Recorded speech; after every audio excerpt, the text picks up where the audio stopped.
সংবাদের শুরুতেই ভাষা সৈনিক আব্দুল মতিনের প্রতি এশিয়ান টেলিভিশনের পক্ষ থেকে জানাচ্ছি গভীর শ্রদ্ধা।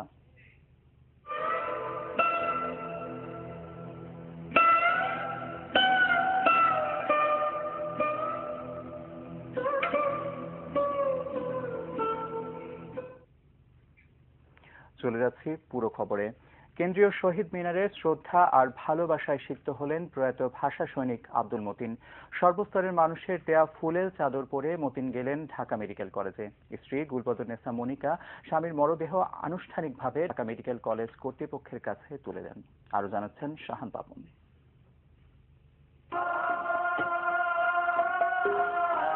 যাদের ত্যাগ ও তিতিক্ষায় জাতি পেয়েছে মাতৃভাষা বাংলার স্বীকৃতি, পেয়েছে একটি স্বাধীন রাষ্ট্র, তাদেরই পথিকৃৎ আব্দুল মতিন। ভাষা সৈনিক আব্দুল মতিনের মরদেহ দুপুর 12টায় বঙ্গবন্ধু শেখ মুজিব মেডিকেল বিশ্ববিদ্যালয় হিমঘর থেকে কেন্দ্রীয় শহীদ মিনারে আনা হলে হাজারো মানুষের ঢল নামে। রাজনৈতিক নেতাকর্মী থেকে শুরু করে সাহিত্যিক, বুদ্ধিজীবী সহ সব শ্রেণীর মানুষ তার প্রতি শ্রদ্ধা জানায় অবনত শিরে। আব্দুল মতিনের স্মৃতি বাংলার জনগণের কাছে সবসময় শ্রদ্ধার সঙ্গে সম্মানিত হবে। এখন তার পুরো নামটাকে উচ্চারণ করে না, সবাই মতিন ভাই বলতে ভাষা মতিন এই ব্যবহার করে। তিনি চলে যাওয়া মানে একটা ইতিহাসের অবসান হবে।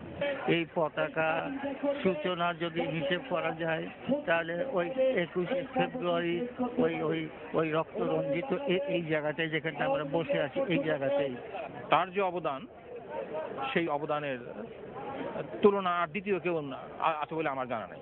ভাষা আন্দোলনে মোহাম্মদ আলী জিন্না বা পাকিস্তান সরকারের এই যে ষড়যন্ত্র, তার বিরুদ্ধে প্রতিবাদের একজন একক সত্তার মতো দাঁড়িয়ে গেছে।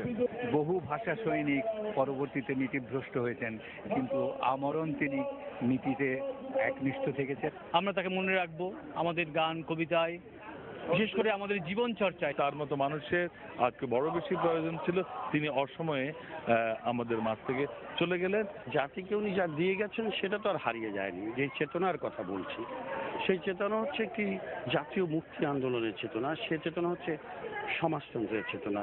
তার প্রতি শ্রদ্ধা ও ভক্তি নিবেদনের জন্য সবাইকে ধন্যবাদ জানালেন ভাষা মতিনের দীর্ঘদিনের সহধর্মিণী ও সহযাত্রী গুলবদরনেসা মানিক। সম্পূর্ণ দায়িত্ব আমার পিজি হাসপাতালের কর্তৃপক্ষ এটা যে পালন করছে, তাদেরকেও আমি ধন্যবাদ দেই, যে নাহলে আমরা হয়তো করতে পারতাম না, একটা বিশৃঙ্খলা সৃষ্টি হতো। মস্তিষ্কে রক্তক্ষরণজনিত কারণে ভাষা সৈনিক আব্দুল মতিন বুধবার বঙ্গবন্ধু শেখ মুজিব মেডিকেল বিশ্ববিদ্যালয়ে মারা যান।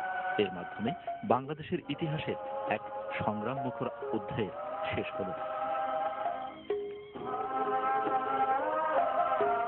Shahan Papon, Asian television, Dhaka. বাংলার ভাষা আন্দোলনের সঙ্গে যে কটি নাম প্রত্যক্ষভাবে জড়িয়ে আছে তাদেরই পুরোধা একজন আব্দুল মতিন। জীবনের শুরুতেই জড়িয়ে পড়েন সাধারণ মানুষের অধিকার আদায়ের সংগ্রামে। সেই ধারাবাহিকতায় সব আন্দোলনেরই অগ্রভাগে থেকেছেন আব্দুল মতিন। সংগ্রামী মানুষটির জীবন কথা জানাচ্ছেন কুদরতি মওলা।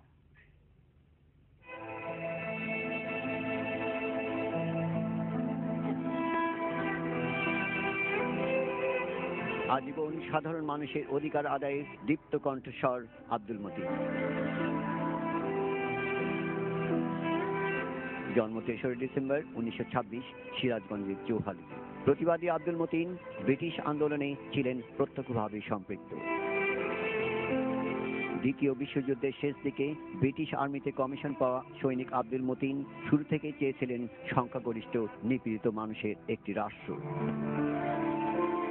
বিশ্বযুদ্ধ শেষে 1947 সালে ঢাকা বিশ্ববিদ্যালয় থেকে গ্র্যাজুয়েশন শেষ করেন সংগ্রামী এই মানুষটি।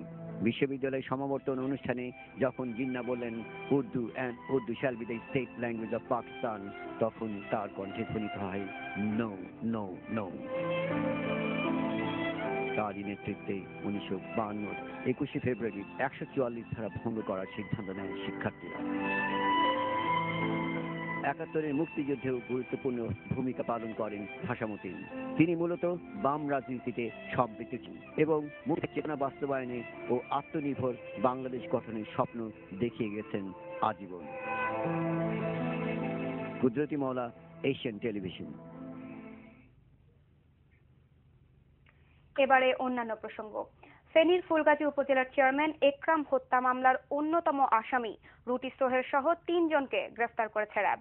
সন্ধ্যা 7টায় সংবাদ সম্মেলনে একথা জানান র্যাব। বিকেলে চট্টগ্রাম মেডিকেল কলেজ হাসপাতাল এলাকা থেকে গ্রেফতার করা হয় তাদের। প্রাথমিক জিজ্ঞাসাবাদ শেষে তাদের ফেনী মডেল থানায় হস্তান্তরের কথাও সংবাদ সম্মেলনে জানানো হয়। সোহেল একই মামলার আরেক আসামি পৌর যুবলীগের যুগ্ম আহ্বায়ক জিয়াউল আলম মিস্টারের প্রধান সহযোগী।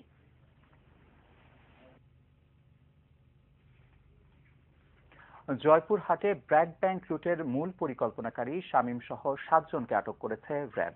উদ্ধার করা হয়েছে 56 লাখ টাকা। বুধবার রাতে ঢাকা, আরিচা ও মুন্সিগঞ্জ সহ কয়েকটি এলাকা থেকে তাদের আটক করা হয়। 26 সেপ্টেম্বর রাতে জয়পুরহাট শহরের প্রধান সড়কের ব্র্যাক ব্যাংকের ভল্ট ভেঙে 1,95 লাখ টাকা লুট হয়।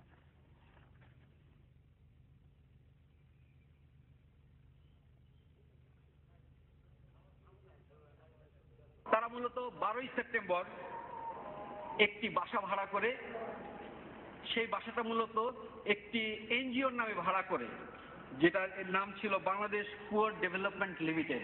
একটি ভুয়া নামে একটি এনজিও, মাসিক 6,000 টাকা ভাড়া এবং 50,000 টাকা অ্যাডভান্স। এটা মূলত করে শামীম এবং বুলু এই কাজটি করতে থাকে। পরবর্তীতে ডাকাতির 6-7 দিন আগে সম্পূর্ণ গ্রুপ, একজন ব্যতীত 8 জনই ওই বাসায় গমন করে এবং তারা পুরো পরিকল্পনাটা আসলে সেট করে যে কিভাবে তারা ডাকাতি করবে এবং কোন কোন পরিস্থিতিতে কে কোথায় কিভাবে ডিউটি করবে সেটা পুরোপুরি সংগ্রহ করে। প্রথম বাংলাদেশি হিসেবে কমনওয়েলথ পার্লামেন্টারি অ্যাসোসিয়েশন সিপিএর চেয়ারম্যান নির্বাচিত হয়েছেন স্পিকার ডক্টর শিরিন শারমিন চৌধুরী। 321 ভোটের মধ্যে 70 ভোট পেয়ে নির্বাচিত হন তিনি। বিকেলে ক্যামেরুনের রাজধানী ইনাওয়েতে নির্বাচন হয়। বাংলাদেশ সময় সন্ধ্যা 7টায় ফলাফল ঘোষণা করে 35 সদস্যের নির্বাহী কমিটি। 4 ঘন্টা দেরিতে সৌদি আরব থেকে বাংলাদেশ বিমানের প্রথম ফিরতি হজ ফ্লাইটটি ঢাকা পৌঁছালেও সরকারি ব্যবস্থাপনায় সন্তুষ্ট হাজিরা। মাহি আলম জেমসের ছবিতে বিস্তারিত জানাচ্ছেন শাহরিয়ার জামান দীপ। হজ শেষে 419 জন যাত্রী নিয়ে বাংলাদেশি বিমানের প্রথম ফিরতি ফ্লাইট সকাল 10:30টার পরিবর্তে ঢাকার শাহজালাল বিমানবন্দরে পৌঁছায় বেলা 2টা 35 মিনিটে। তবে বিলম্বেও নেই যাত্রীদের কোনো অভিযোগ। তারা জানালেন সরকারি সুব্যবস্থাপনায় হজ পালনের কথা। সবকিছু করতে পারছি, খুবই ভালো লাগছে বাবা। আল্লাহ পাকের আরফার ময়দান শয়তানকে সবকিছু করছি, সব ভালো ছিল। সরকার হাজিদের জন্য অত্যন্ত ভালো ব্যবস্থা করছে আর কি।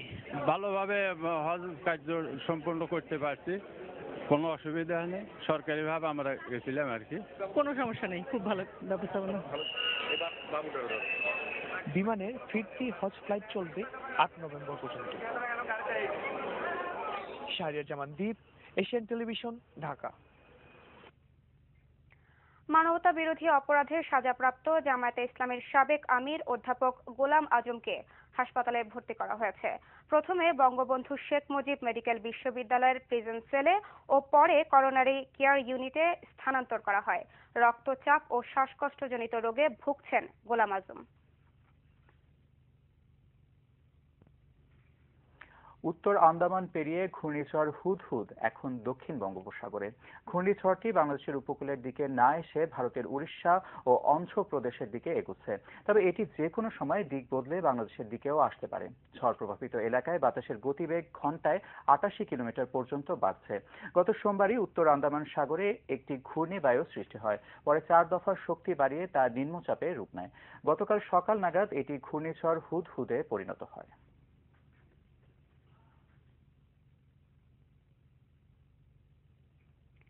ঈদের ছুটিতে পর্যটকের ঠাসা মালয়েশিয়ার লাঙ্কাউই সমুদ্র সৈকত।